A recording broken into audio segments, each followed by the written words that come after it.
Guys, welcome back to the channel. What are we going to talk about today? I thought I would talk about something that's related to my latest purchase, which is a subwoofer. If you've noticed in my previous videos, I've been featuring a lot of mega dollar systems that have had amazing bass towers with the MBL Extremes, and then REL subs, the REL 25 subs in that Rockport system. Actually, there were 4 REL 25s in 2 different systems in that guy's house in San Antonio. Great system, great bass performance, and I ended up buying one of those REL number 25 subs myself. It'll be coming in, and I'll feature that in the video. But I thought before I just feature a video of me setting up a REL 25, I did a video that kind of gave an overview of my history of subwoofers. I've had a lot of experience with subwoofers. I've had Mirage, Velodynes, SVS, Vandersteen, RELs, and then some other ones, Paradigm, and then even cheaper ones that I don't even remember. But throughout that entire journey, there's been a lot of mistakes, either with the purchase of a poor quality sub or mistakes with setting them up properly and interfacing them properly.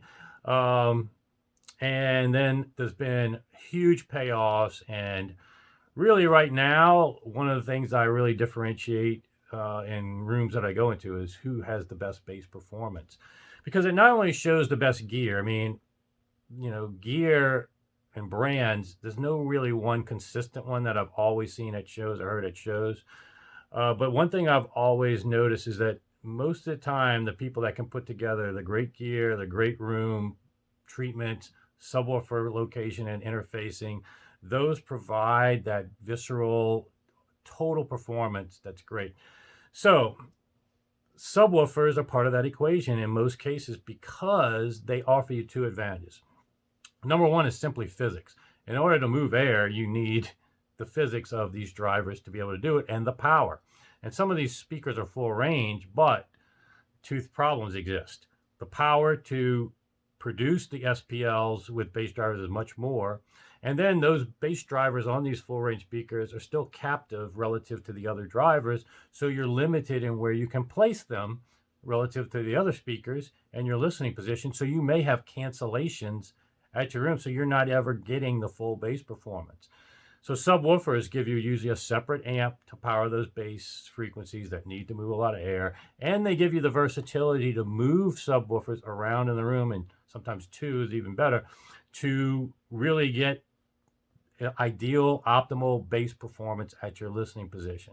So that's why I think subwoofers are critical to that upper tier performance. On the flip side, they can equally make things worse. And I've been on that journey where I've made things worse with subwoofers and good brand subs. I know REL is an example where I didn't have a good experience with one REL sub in the past, but yet I'm buying the REL 25 now. So a lot of it has to do with setup and how it interfaces with your room and your system.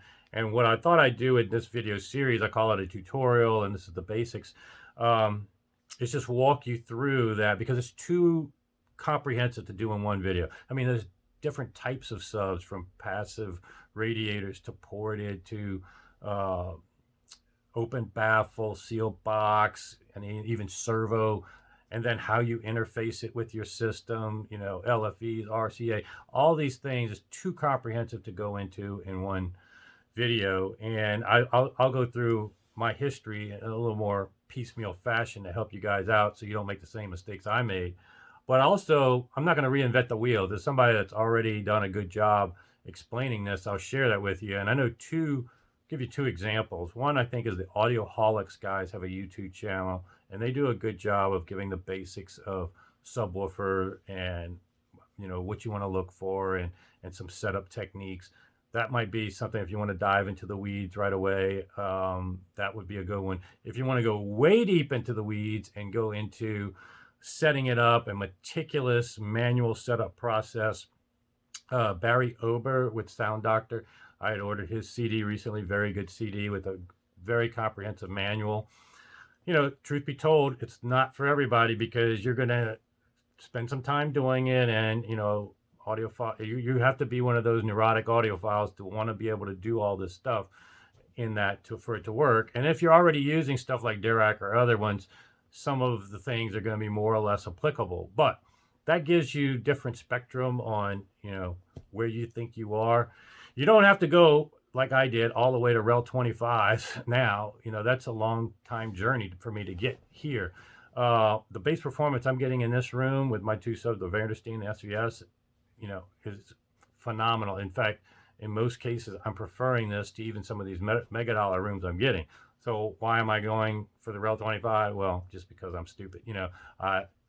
It was just, I had to have it after listening to it at the house in San Antonio. But getting it dialed in and properly set up is actually more important than the quality of sub. Yes, I'm very excited to get that carbon fiber driver, 15 inches, and the size of that sealed box, which is my personal favorite after hearing all the different types over the years. But it's really about setup and interfacing it to your system and integrating it properly in your room.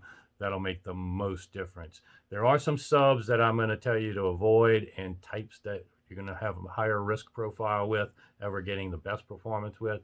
So, stay tuned. I can't get into all that in one video, but I'm also going to parlay this, and I might even stick one at the end of this video, of 3MA has a big setup of Rel stack of subs. So that's another concept that is a relatively different, stacking subs and an array of subs.